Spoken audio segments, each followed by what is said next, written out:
तो अक्टूबर 2023 में एक ठीक-ठाक गिरावट के बाद आईटी स्टॉक्स ने अच्छी खासी रिकवरी की है और उससे भी आगे रिकवरी तो ठीक है, लेकिन अच्छी खासी ग्रोथ भी दिखाई है। लेकिन पिछले 1 महीने से आईटी स्टॉक्स में सिग्निफिकेंट गिरावट आ रही है। तो रीजंस क्या हो सकते हैं? तो सबसे बड़ा रीजन है रेवेन्यू गाइडेंस। FY24 को लेकर रेवेन्यू गाइडेंस थोड़ा वीक है। एक्सेंचर, जो कि इंडियन आईटी सेक्टर का एक सिग्निफिकेंट प्लेयर है, जिसके स्टेटमेंट में कंपनी ने ये कहा कि FY24 रेवेन्यू फोरकास्ट को काफी वीक बताया। एंड पिछले 1 मंथ से ग्लोबल आईटी कंपनीज ने भी कैलेंडर ईयर 2024 रेवेन्यू गाइडेंस में ओवरऑल जो परफॉर्मेंस है उसको म्यूट रखा है, क्योंकि globally IT production service seeking companies में डिस्क्रिशनरी एक्सपेंस काफी कम हो गए हैं। डिस्क्रिशनरी एक्सपेंस लाइक का जो ऑलरेडी जो कस्टमर्स है उनके सॉफ्टवेयर्स में अपग्रेडेशन करना, new features and tools, new installations, software development, cyber security tools को परचेस करना, ये सब इंक्लूडेड रहता है। और सेकंड रीजन हो सकता है यूएस इन्फ्लेशन, जो कि एक्सपेक्टेशन से फिलहाल काफी ज्यादा है, जिसकी वजह से यूएस फेड इंटरेस्ट रेट कम करने में काफी डिले कर रहा है। इसके लिए भी आईटी स्टॉक्स में थोड़ा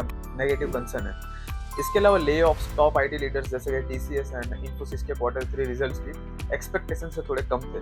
तो इन जैसे वीक सेंटिमेंट्स का कंबाइन इफेक्ट है आईटी सेक्टर के अंदर। इंडियन आईटी स्टॉक्स के लिए ये एक बाउंस बैक स्टोरी भी हो सकती है यूएस इंटरेस्ट रेट, क्योंकि अर्लियर कुछ समय पहले यूएस फेड ने इस साल 3 बार रेट कट्स करने के पॉसिबिलिटीज दिखाई, और अगर ऐसा होता है तो इसका सबसे ज्यादा तो रिफ्लेक्शन है, पॉजिटिव रिफ्लेक्शन, वो इंडियन आईटी स्टॉक्स में ही हो सकता है, क्योंकि Indian IT companies mainly US and European markets पर ही डिपेंडेंट है, और खास करके यूएस पर। तो अगर यूएस में रेट कट्स होते हैं तो इसका जो सीधा फायदा है वो इंडियन आईटी कंपनीज को हो सकता है।